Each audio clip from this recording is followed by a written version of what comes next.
Well, welcome back to Good Day Columbia. There are several movies to choose from this weekend. Here to help you choose one is our movie expert, Brandon Davis. Welcome back, buddy. I know it's been a while.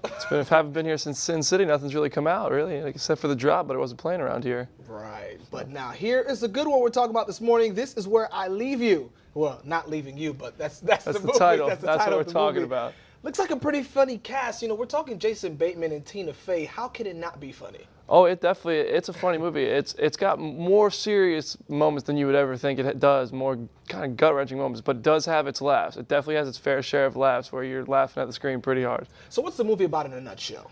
So basically, without giving anything away, Right.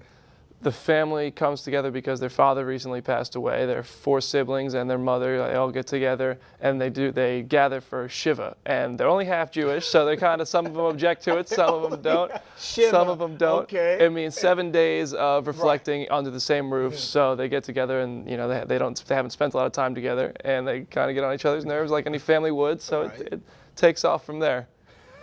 And Jane Fonda, okay, that lady's hilarious. Just by looking at the trailer, did she really bring the movie in? Yeah, she definitely had her moments. Okay. But I think that the one who stole the show is obviously, like usual, Jason Bateman. Yeah. He's so good at this kind of role, this family person, this he's kind of like a sucker, but you're always rooting for him in everything, just about every movie he's in. But yeah, Jane Fonda did. She really did a good job of making chemistry between the characters because she played the mother. So Right. So I think she did a good job. Putting that all together. Okay, so what do you think overall in this movie? Is it a movie that will make it the box office or just maybe number 2?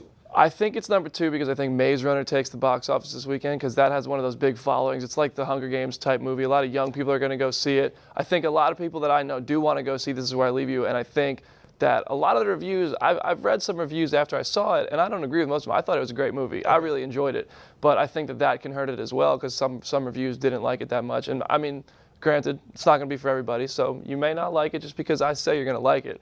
I personally, it hit me in ways that it sent messages to me that I picked up on them and I really liked it. And speaking about that, the movie is actually rated R, so should it have been rated R, do you think? Is it a little too much dark comedy in there? It was a little few things that they added into it that I don't think they needed to. They could have done without them. But yes, it definitely is rated R. This one's not for the kids. There's a lot of dark humor, a lot of just scenes that young people might not be able to handle. It's really about what life can bring on, and that wasn't what I was expecting. I was expecting more comedy, a lighthearted film, and it's not very lighthearted. It's almost darker and more mature than most movies like this that you would expect. So pretty quick, Brandon, your rating out of a 10. Out of a 10, I'm giving this one 8.1 out of 10. Okay. Like I said, Okay. I felt like in each character I could relate, and maybe it's just where I'm at in my life right now, but I just felt like between the relationships and the life problems and things like that, and thinking about my future. I mean, I'm 22 years old. I'm thinking about families, Right. I mean, not in a hurry, but I'm thinking about families and stuff like that, and it hits home in a lot of ways that other movies don't. I mean, I think the writers did a great job in making really relatable characters